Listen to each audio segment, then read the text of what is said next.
이해가 되어져요. 그리고 또 그 행위는 반드시 그렇게 그 사람의 알문을 통해서 드러나질 수가 없는 일입니다. 문제는 그러면 이제 그 사람이 알고 있는 게 무엇인가? 이게 이제 그 사람을 이해하는 게 너무 중요한 부분들이죠. 우리가 지금 성경을 통해서 신앙 승리에 합당한, 성도에 합당한 신앙 생활을 이제 하나하나 지금 살펴가게 되어질 겁니다. 그럼 성도에 합당한 신앙 생활이라고 하는 이 부분에 이 생활의 근거가 결국은 알미라고 하는 것인데, 이 알미라고 하는 부분, 무엇을 알미라고 하는 것이 이제 굉장한 어떤 그 기준점, 중요성을 가지게 되어지는 부분입니다. 그래서 이제 우리가 성경을 지금 통하여서 성경이 말하고 있는 것이 무엇인지를 살피는 것은 내가 알아야 할 것이 무엇인지를 살펴가는 아주 중요한 근거와 기준점이 되어지는 부분들입니다. 그래서 하나님으로 말미암아 우리가 갖게 되어졌다라고 하는 이 하나님의 우리의 복음에 대한 신앙의 중심을 확고하게 확인한다라고 하는 것. 내가 알고 나는 이럴 것이다라고 믿는 신앙이 아니라 성경이 말하고 있는 대로 신앙을 살피고 그 성경이 말하는 대로의 신앙을 우리가 지켜낸다라고 하는 부분, 간직하고 있다라고 하는 부분은 우리의 생명을 좌지하는 그런 중요한 일들입니다. 내가 아는 그것이 성경에서 말하는 것과 다른 부분이라고 한다면, 성경이 오히려 그 나의 알을 가리켜서 거짓되고 헛된 것이다라고 만약에 규명하고 있다고 한다면 그 결과는 사망뿐이다라고 하는 겁니다. 그러므로 정말 성경을 통하여 성경이 말하고 있는 올바른 진리, 또한 더불어 성경이 아니다라고 말하고 있는 거짓된 진리에 대한 분별력을 우리가 명확하게 확인하고 그걸 바로 세워가야 하는 일이 참 중요한 부분을 항상 잊지 마시고 성경을 살펴가시길 소망합니다. 우리가 엊그제 극동방송국에서 일부러 홀을 빌려서 그걸 이렇게 행사를 진행하면서 차라리 다음에 한다면 우리 교회에서 하는 게 훨씬 유익되겠다라는 생각을 참 많이 했어요.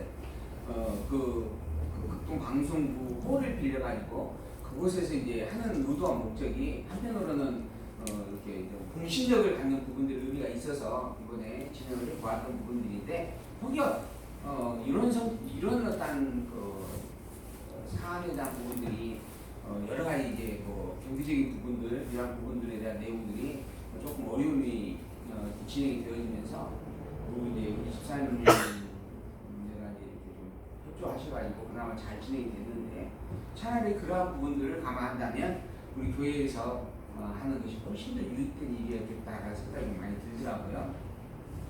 근데 이제 그러한 부분을 이렇게 우리가 진행해 가는 이유와 목적이 뭔가, 누구에게든지 좀 부담감 없이 의심을 갖지 않고 나와서 성경을 한번 좀 살펴볼 수 있게끔 귀의 장을 열어준다. 그래서 조금 부담이 되어지고 또한 진행에 어려움이 있을지라도 그러한 공신력 있는 자리를 우리가 빌려서 진행을 해보자, 이런 취지에서 시작이 되어졌던 일들이었는데, 중요한 부분들입니다. 자꾸 우리만 아는 것으로 끝나지 아니하고, 또한 더불어서 우리가 아는 게 성경에 합당하다라고 하는 것을 모두에게 공감하여 확인시켜 줄 수 있는 자리가 만들어진다라고 하는 것은 중요한 일이라 생각이 되어졌습니다.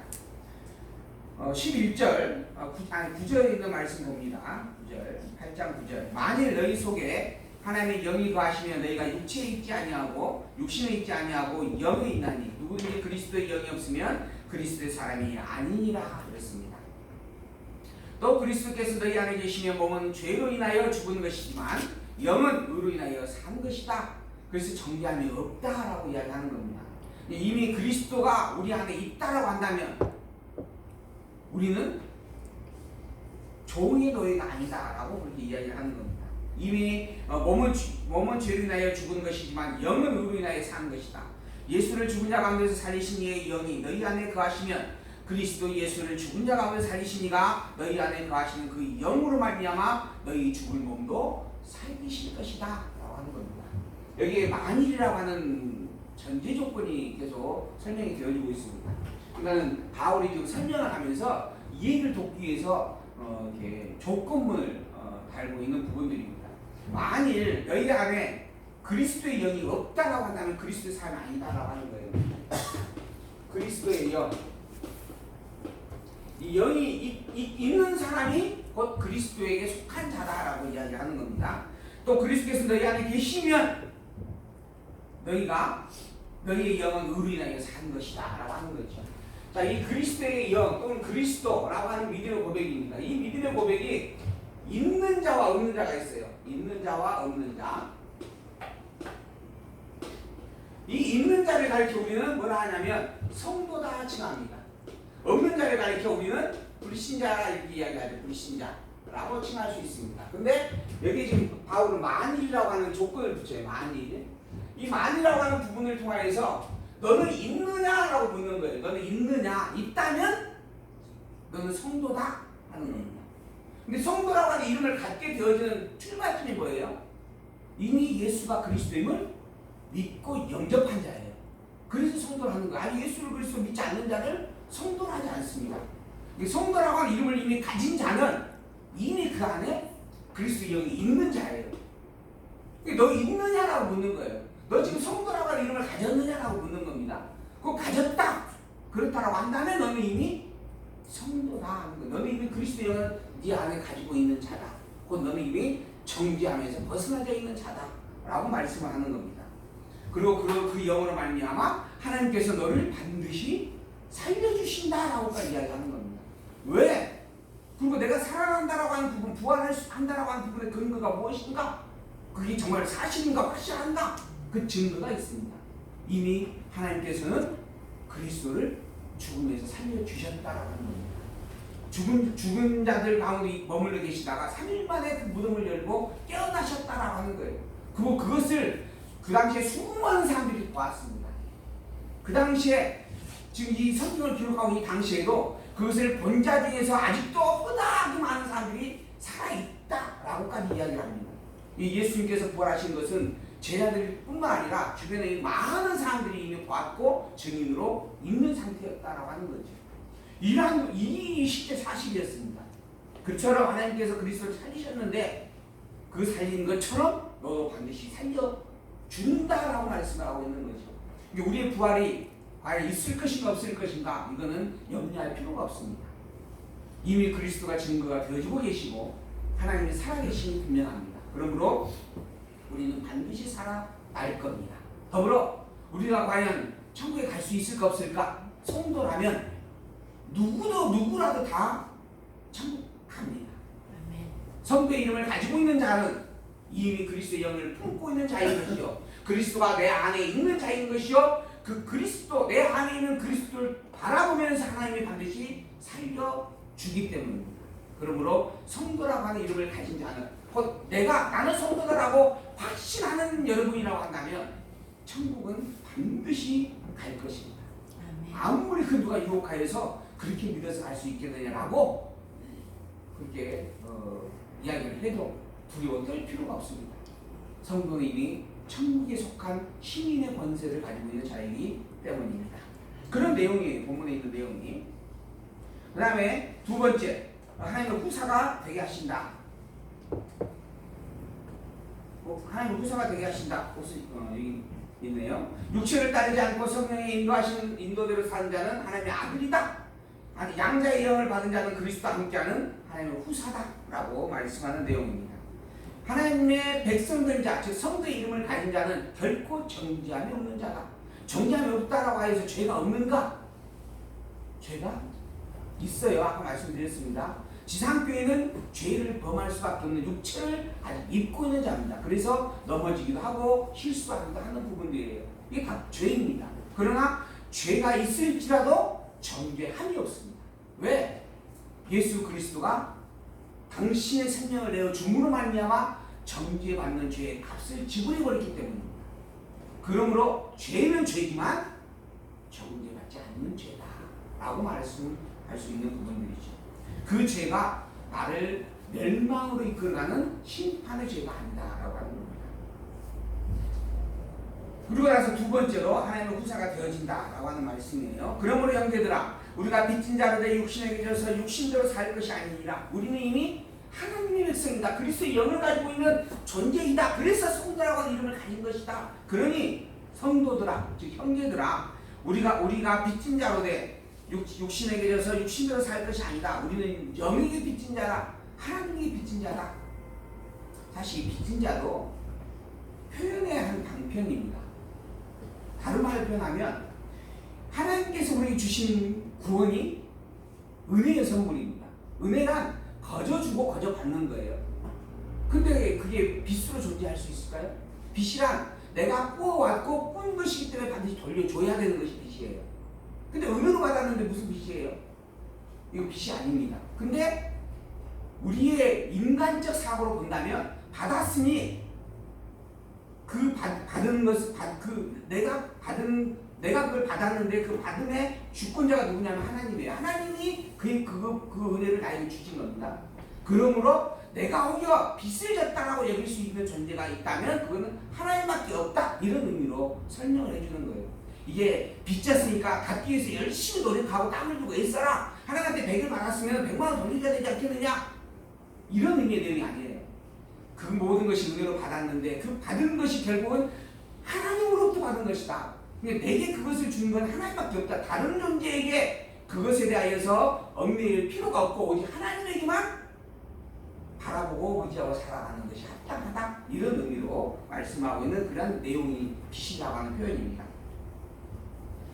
육신에게 져서 육신대로 살 것이 아니니라. 너희가 육신대로 살면 반드시 죽을 것이로되 영으로서 몸의 행실을 죽이면 살리니 무릇 하나님의 영으로 인도함을 받는 그들은 곧 하나님의 아들이라. 그러니까 하나님의 영의 인도함을 받는 자예요. 그리고 하나님만을 바라보고 살아가는 자다라고 하는 겁니다. 우리가 받은 것이 하나님부터 받았으니 하나님 위에는 그 누구에게도 의지하고 바라보고 찾아볼 필요가 없는 존재다. 이런 의미예요. 그러므로 그러한 존재를 하나님은 하나님 당신의 아들이라고 칭해 주신다라고 이야기를 하는 설명의 내용들입니다. 너희는 너희 다시 무서워하는 종의 영을 받지 아니하였고 양자의 영을 받았으므로 아바 아버지라 부르짖느니라. 우리가 받은 것은 무서워하는 종의 영을 받은 것이 아니다 하는 겁니다. 우리가 받은 것은 오직 양자의 영을 받았다. 즉 아들이라고 하는 신분의 영을 받은 것이다. 하나님께 매이는 하나님의 사람이지만은 더불어 그 권세가 노예의 권세가 아닌 아들의 권세로서 받은 것이다 하는 겁니다. 그러므로 우리는 당당하게 그 하나님을 가리켜 아바 아버지라 부르게 되어졌다 하는 거죠. 성령이 친히 우리 영으로 더불어서 우리가 하나님의 자녀인 것을 증거하시나니 자녀는 또한 후사 곧 하나님의 후사요 그리스도와 함께 한 후사니 우리가 그와 함께 영광을 받기 위하여 고난도 함께 받아야 될 것이니라. 여기 참 여러 가지 이야기가 한 번에 섞여져 있습니다. 그 첫 번째가 뭐냐 하면 하나님의 후사다라고 하는 부분이에요. 근데 하나님은 후사예요. 후사. 근데 이 후사가 누구냐 하면 원래는 하나님의 아들이에요. 이 하나님의 아들 된 자가 누구냐 하면 그리스도예요. 그래서 이제 본문에서 이야기합니다. 뭐라고 하냐면 그리스도와 함께 한 후사다 이렇게 이야기합니다. 우리가 지금 성도의 이름을 가졌어요. 이 성도란 하나님을 아버지라 부르게 되어지는 권세를 부여받은 자녀의 권세로 부여받은 그런 존재다라고 하는 겁니다. 근데 이 성도라고 하는 권세가 그리스도와 함께 갖게 되어졌다라고 하는 겁니다. 그리스도와 함께 하게 되어진 일이다라고 하는 거예요. 이 그리스도로 말미암아 그리스도와 함께 함으로 하나님의 아들이라고 칭함을 받게 되어진 것이다 하는 이야기예요. 근데 이걸 자칫 잘못 이해하면 그리스도도 하나님의 아들이요 성도도 이제 하나님의 아들이 되어졌으니 그리스도와 성도는 무슨 관계예요? 형과 동생 관계다 하는 겁니다. 형제 관계가 되는 거예요. 그리스도는 그래도 맏아들이니까 형이고 우리는 이제 그 밑에 이제 들어가 있는 자녀가 되어졌으니까 동생이고 그래서 형과 동생 관계가 되어졌다. 근데 이 그리스도는 그래서 그리스도와 우리는 이제 같은 레벨이다. 이런 부분이에요. 더불어 조금 더 과장되어지면 이 그리스도가 본래는 하나님이었다. 그리고 우리가 이제 그리스도와 동일한 형제가 되어졌으니 우리도 하나님이다. 라고 칭해지는 부분까지 가는 겁니다. 이게 너무너무 잘못된 부분의 생각이 되어져 버리는 겁니다. 그러니까 하나님을 아버지라 부른다라고 하는 이 말 한마디가 여기 이런 생각까지 만들어내는 거예요. 이게 참 어리석은 생각입니다. 우리가 하나님의 아버지라 부르게 된 이유가 뭔가? 그리스도와 함께 되어졌기 때문에 그런 거예요. 곧 그리스도의 사람이 되어졌기 때문에 그리스도 안에 존재가 되어졌기 때문에 우리가 하나님을 아버지라 부른다라고 하는 거예요. 그럼 그리스도와 더 대등한 관계가 아니잖아요. 그리스도의 종속된 관계지. 근데 그리스도와 내가 형제 관계다 이렇게 해버리면 대등한 관계가 됩니다. 이게 너무 정말 아주 사악한 발상이다라고 말씀드릴 수밖에 없는 일입니다. 우리는 오직 그리스도로 말미암아 그리스도 안에 있게 된 그리스도의 영을 가지게 되어진 자예요. 그리스도의 영이 없는 자는 성도가 아닙니다. 그리스도의 영을 가졌기 때문에 성도라 칭함을 받은 것이고, 이 그 성도라고 하는 이 존재가 하나님을 아버지라 부르게 되어지는 것은 누구를 거쳐서? 여기에 있는 그리스도를 거쳐서 부르게 되어지는 거예요. 내가 그리스도 밖에 있다면 하나님을 아버지라 결단코 부를 수 없습니다. 그러니 그리스도와 나는 절대 대등관계가 되어지면 안 됩니다. 이제는 그리스도 없어도 돼. 구원은 그 믿음으로 말미암아 이루어졌지만 그 이후에 성화의 과정은 우리의 노력으로 이루어질 수 있는 부분들이다 라고 말하는 것도 그래서 잘못된 주장입니다. 우리는 오직 그리스도 안에 머물러 있는 자이고, 그리스도 안에 머물러 있기 때문에 비록 내가 육체의 소욕으로 말미암아 범죄할지라도 하나님은 나를 정죄하지 않는 거예요. 이미 그리스도 안에 그리스도를 덧입고 있는 존재임을 알기 때문에 그렇다라고 하는 거예요. 이런 내용으로 본문에 지금 설명이 암이되고 있다라고 하는 것. 그러한 존재임으로 말미암아 우리가 받아 누려야 될 게 뭔가? 그리스도께서 우리에게 주신 은혜뿐만 아니라 더불어 그리스도가 감당하였던 고난도 함께 받는다. 왜? 그리스도 안에 있는 자니까요. 그리스도가 우리가 이 땅에 오신 것은 구원의 은혜를 베풀기 위한 겁니다. 그러나 그리고 그 구원의 은혜를 베풀어주기 위하여 행하신 섭리는 십자가의 고난입니다. 이 모든 일들이, 죽으심과 살으심의 일들이 그리스도가 감당하시는 일들이었습니다. 그러면 그리스도 안에 있는 성도라면, 그리스도와 함께 하는 자라면 그리스도께서 감당하셨던 기쁨과 괴로움을 더불어 함께 또 감당하게 되어짐이 마땅한 일이다 라고 하는 거죠. 그래서 우리가 그와 함께 영광을 받기 위하여 더불어 고난도 함께 받아야 할 자이다 라고 이야기를 하는 겁니다. 그런데 그럴지라도 그 고난이 우리에게 있다라고 할지라도 우리가 이겨낼 수 있는 힘이 있다 생각한데, 현재의 고난은 장차 우리에게 나타날 영광과 비교할 수가 없는 것이다. 그러니까 장차 우리가 그리스도로 말미암아 얻게 되어질 이 하나님의 아들이라고 하는 이 놀라운 권능, 그리고 후사라고 하는 권능, 그로 말미암아 직접 천국에서 우리가 그 양자로서 하나님의 모든 부귀영화를 직접 상속을 받는 자가 되어지는 겁니다. 그래서 왕같은 제사장으로 천국에서 살게 되어지는 거예요. 그런 일들이 장차 우리가 천국에서 누릴 영광입니다. 그 영광을 우리가 안다면 지금 그리스도 안에서 지상교회에서 받는 시련과 아픔과 고난에 대하여서는 얼마든지 이겨낼 수 있지 않겠느냐라고 말씀을 하고 있는 겁니다. 그래서 현재의 고난은 장차 우리에게 나타날 영광과 좋게 비교할 수가 없는 것이다. 그러므로 이 땅에 사는 동안 비록 힘들고 어려움을 겪게 되어질지라도 슬퍼하고 좌절하고 절망할 필요가 없다라고 말씀을 해주고 있는 거죠. 그리고 난 다음에 이제 세 번째입니다. 내세의 소망이 우리에게는 너무 분명하게 주어져 있다라고 하는 겁니다. 우리는 이미 천국의 소망을 가지고 있는 자들이다라고 하는 거죠. 19절, 피조물에 고대하는 바는 하나님의 아들들에 나타나는 것이니 피조물이 허무한데 굴복한 것은 자기 뜻이 아니요 오직 굴복해 하시는 이로 말미암았습니다. 피조물조차 하나님께서 모든 만물을 만드셨어요. 이 모든 이 피조세계에 존재하는 만물이 있습니다. 근데 이 모든 피조세계에 존재하는 만물이 하나님으로부터 심판을 받고 있어요. 왜 그렇게 심판을 받게 되어졌는가? 한 사람 아담으로 말미암아 죄가 이 땅에 올해 함으로 일어난 일이었습니다. 근데 왜 그렇게 되어졌는가? 피조물에 무슨 죄가 있어 그 잘못한 일이 있어서 그런 것인가? 피조물은 잘못한 게 없습니다. 선악과를 따먹은 게 피조물인가요? 선악과를 따먹은 것은 오직 아담이었습니다. 근데 아담이 선악과를 따먹었는데 피조물조차 다 타락해 그 죄의 늪 속에 빠져버렸다라고 하나님께서 규명을 해버리시는 거예요. 왜 그랬는가? 아담에게 모든 마음을 다스리라고 하는 권세를 주었기 때문입니다. 그냥 모든 만물의 주인으로서 아담을 세워놓으신 거예요. 근데 그 주인이 타락을 해버린 겁니다. 그러므로 말미암아 주인에게 갇혀있던 모든 종들도 피조물들도 다 타락을 덧입어버리게 되어졌다라고 하는 거예요. 그래서 이 모든 피조물들이 학수고대하고 있습니다. 누가 나타나기를? 하나님의 아들이 나타나기. 하나님의 아들들, 성도들이 나타나기 고대하고 있는 거예요. 곧 타락하여 죽게 하였던 아담으로서 아담의 죄에서 벗어나게 할 그리스도, 그리고 그 그리스도로 말미암아 덧입어서 성도의 이름을 갖게 되어지는 자들, 이런 자들이 나타나면 뭐가 회복이 돼요?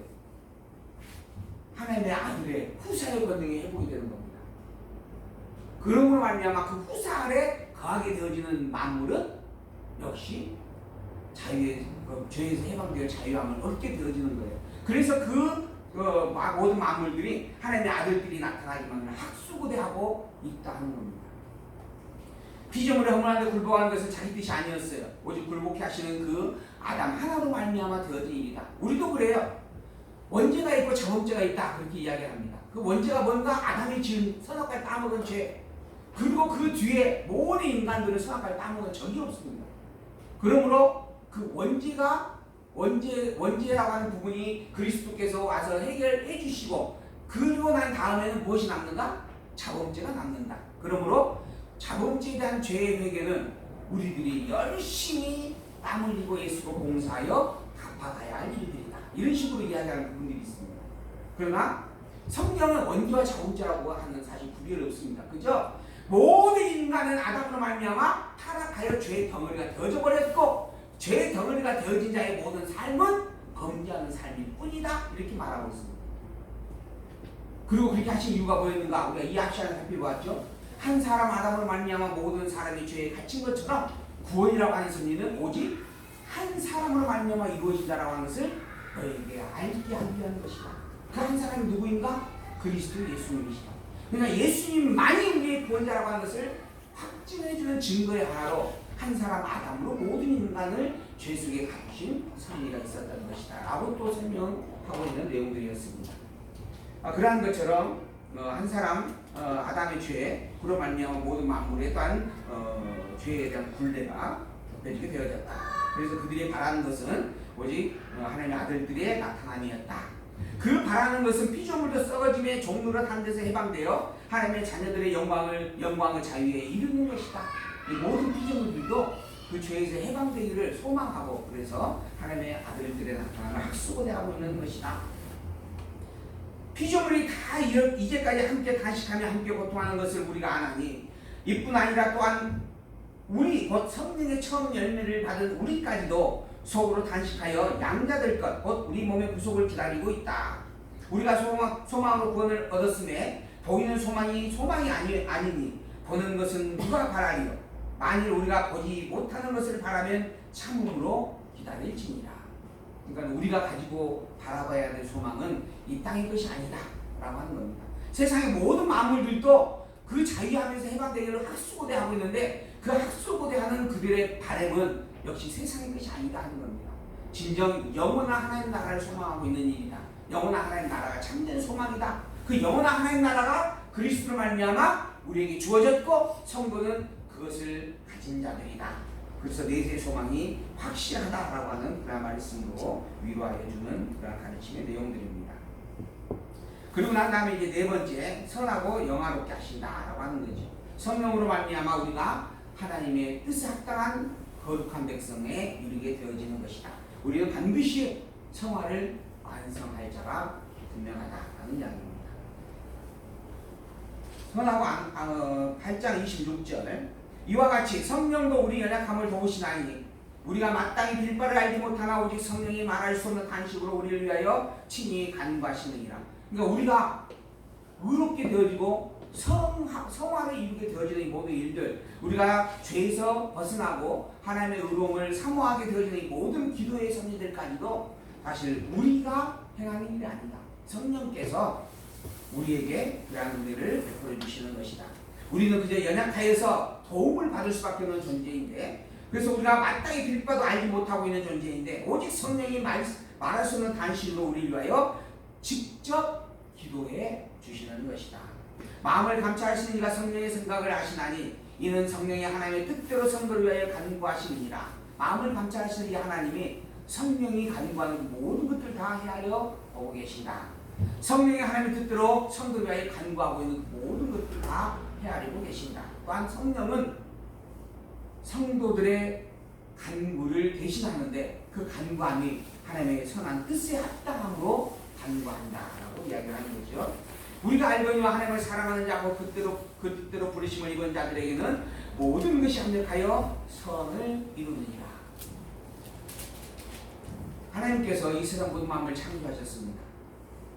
그리고 모든 만물 가운데 인간을 주셨고 인간에게 복을 언약하셨습니다. 그리고 언약한 그 복을 가지고 있는 인간을 타락시켰습니다. 즉 죄인 되게 하였던 거죠. 근데 죄인 되게 한 그 인간을 하나님께서 진노하셨지만 더불어 긍휼을 베풀어 주셨습니다. 이 긍휼을 베풀어 주신 이유가 뭐였는가? 너는 멸망자가 아니라 원래 복을 가진 자다라고 하는 것을 확인시켜주기 위한 섭리였습니다. 그리고 그 확증으로 예수 그리스도를 이 땅에 보내주셨습니다. 그러므로 말미암아 우리는 성도가 되어졌습니다. 성도는 예수 그리스도의 대속의 피를 덧입어서 하나님께서 창세전 영원에서 계획하셨고 아담에게 주었던 첫 번째 은혜의 언약인 복을 약속으로 가진 자입니다. 그런 자를 예수 그리스도가 이 땅에 오셔서 확증해 주시는 겁니다. 그래서 성도의 본질은, 교회의 본질은 창세전 영원에서 성도 하나님의 예정으로 시작되어졌습니다. 그리고 성부 하나님의 이 예정하심의 뜻을 예수 그리스도가 이 땅에 오셔서 직접 이루심으로 확증해 주셨습니다.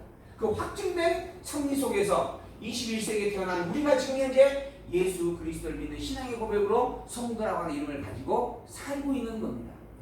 이제 우리의 존재는 내가 태어나서 또는 내가 저는 이제 17살에 교회를 다니셔야 돼. 17살 때 예수를 영접해서 그래서 믿음의 시작을 갖게 되는 게 아닙니다. 우리의 신앙의 본질은 예수 그리스도, 이미 2000년 전에 오셨던 예수 그리스도의 피 흘림으로 말미암아 완성되어져 있는, 완성되어 있는 섭리였고, 더불어 그것의 근거가 이미 창세 전, 세상이 만들어지기도 전에 이미 계획되어진 뜻 따라 예정되어진 사건으로 이루어진 섭리였다라고 하는 겁니다. 이게 우리의 성도의 본질입니다. 우리의 교회라고 하는 그 이름의 가치입니다. 이것이. 이러한 성도의 본질, 교회라고 하는 이름의 가치를 가지고 있는 우리가 무엇을 바라보며 살아야 될 것인가? 그것은 우리의 본질된 우리가 살아가야 할, 또는 우리가 이미 성도로서의 근본을 가지고 얻게 되어진 구속의 섭리로 말미암아 주어진 영원한 나라의 축복을 바라보고 사는 것이 성도에게 너무 당연하고 합당한 일이다라고 하는 겁니다. 그 일을 위하여 하나님께서 성령을 통하여 기도하게까지 해주십니다. 나로 말미암아 이 일을 이루라 하면 우리는 그 어떠한 것도 이룰 수 없는 무능력자입니다. 비록 속사람이 우리 안에 있을지라도 그 속사람이 아무리 강권하여 우리를 붙잡아 이끌어갈지라도 역시 또한 우리의 타락된 육의 소욕이 우리 모든 환경 속에서 우리를 가다두고 있기 때문에 자유로울 수가 없습니다. 그런 우리임에도 불구하고 우리가 성도의 이름을 가지고 오늘 하루 어제보다 더 나은 내일을 위하여 오늘 하루 발걸음을 옮겨갈 수 있는 이유는 성령 하나님께서 직접 기도로 인도해 주시기 때문입니다. 그리고 그 기도를 들으시는 영원하신 하나님이 감찰하고 계시기 때문에 우리가 그 복을 누리고 있다라고 하는 것입니다. 이러한 모든 축복들은 하나님께서 영원 안에서 작정 예정하시고 그것을 드러내 주시는 은혜의 선물이다라고 하는 것을 분명히 우리는 기억해야 됩니다. 더불어 그러한 모든 것들의 본질이 무엇인가? 하나님의 절대적 진리입니다. 영원한 참 진리인 하나님만을 알게 하려는 것입니다. 그래서 우리가 알거니와 하나님을 사랑하는 자, 그 뜻대로 부르심을 입은 자, 즉 성도에게는 모든 것이 합력하여 선을 이룬다. 즉 참된 진리를 굳게 세워가게 되어져 있다라고 말씀하는 겁니다. 더불어 안타까운 것은 이 모든 것이다라고 하는 말씀의 의미 속에 교회 안에서 다투고 있는 유대인과 이방인의 관계가 있습니다. 이 로마 교회는 처음에 서두에서 말씀드린 것처럼 유대인들과 이방인들이 합작하여서 세워진 교회입니다. 아직 바울이 복음을 증거하고 오기 이전의 사건이었습니다. 복음에 대한 소식을 들은 자들이, 그리고 또 누가복음을 기록한 누가처럼 이제 로마에 있는 행정관들에게 편지를 보내는 그런 일들이 있었습니다. 그로 말미암아 예수의 그리스도의 심을 믿고 그리고 신앙생활을 함께하며 교회가 세워졌다라고 하는 겁니다. 이 상황에서 로마의 황제 하나가 추방령을 내렸습니다. 로마에 큰 불이 나게 되어지고 그래서 그 일로 인하여서 유대인들이라는 멸시 사상이 나타나게 되어지고 그래서 유대인들이 추방을 하게 되어졌습니다. 그 추방으로 말미암아 유대인 기독교인들이 로마 교회에 있던 유대인 기독교인들이 로마에서 추방당하여 고린도 지역으로 밀려왔다가 4, 5년 지나고 난 다음에 다시 로마를 갔는데 이 로마의 본교회에 갔더니 이미 그곳에는 유대인들만이 아니죠. 헬라인들만이 기득권을 가지고 있는 상태였다라고 하는 거죠. 그로 말미암아 로마 교회에 다툼이 일게 되어졌습니다. 그래서 바울이 하는 이야기입니다. 유대인 기독교인이나 이방인 기독교인이나 모두가 다 예수 그리스도의 복음으로 하나님의 아들이다. 그러니 너희들이 무엇을 가지고 싸우느냐? 너희들이 싸우는 전쟁이 아니라 너희들은 오직 그리스도라고 하는 중심으로 한 몸을 이루는 것이 마땅한 전쟁이다. 너희의 머리는 그리스도여 너희는 그 그리스도의 몸된 지체가 아니다냐. 그러니 지체라고 하는 그러한 성질을 서로 인정하고 나는 유대인이다 나는 헬라인이다 이렇게 이것 가지고 싸우지 말고 교회 안에서 무엇을 위하여 우리가 함께하고 있는가라고 하는 것을 되새기라 라고 당부하는 겁니다. 그래서 너희가 이루어야 할 것은 오직 하나님의 여호와 되심을 확증하는 일이다. 그게 선을 이루는 겁니다. 오직 복음만을 교회에 굳게 서게 하는 일이다. 모든 것을 함께 협력함으로 말미암아 유대인이든 이방인이든 그 모든 이들이 함께 협력함으로 말미암아 오직 복음만 굳게 세우며 오직 하나님만 여호와만을 하나님으로 찬양하는 이 신앙의 중심이 너희 교회의 본질로 서야 마땅한 일이다. 이런 의미로 또한 본면을 하고 있는 그런 내용들입니다. 하나님께서는 모든 만물을 섭리하시면서 그 섭리의 본질로 당신의 존재를 선포하셨습니다. 우리의 안도 오직 이 한 가지를 위하여 함께 되어져 가야 합니다. 그 중심에 예수 그리스도를 빠뜨릴 수가 없습니다. 이 일을 깨달아 알게 하는 것이 오직 예수 그리스도로만 가능한 일이기 때문입니다. 더불어 예수 그리스도를 가졌다라고 한다면 마땅히 그 중심이 하나님 여호와에게 있다라고 하는 것을 잊어서는 안 됩니다. 성도의 이름은 오직 여호와 그분만을 하나님으로 유일한 하나님으로 고백하는 그 일에 있다라고 하는 것을 우리가 말씀을 통하여 분명하게 새겨보아야 할 일들입니다. 하나님을 사랑하는 자, 그 뜻대로 부르심을 입은 자 성도에게는 모든 것이 합력하여 오직 절대 진리만을 바라보고 굳게 세워야 할 일이다 라고 하는 것 새겨보시기 바랍니다. 하나님이 미리 아신 자들로 또한 그 아들의 형상을 본받게 하기 위하여 미리 정하셨으니 29절이네요. 이는 그로 많은 형제 중에서 맏아들이 되게 하려 하심이니라. 또 미리 정하신 그들을 또한 부르시고 부르신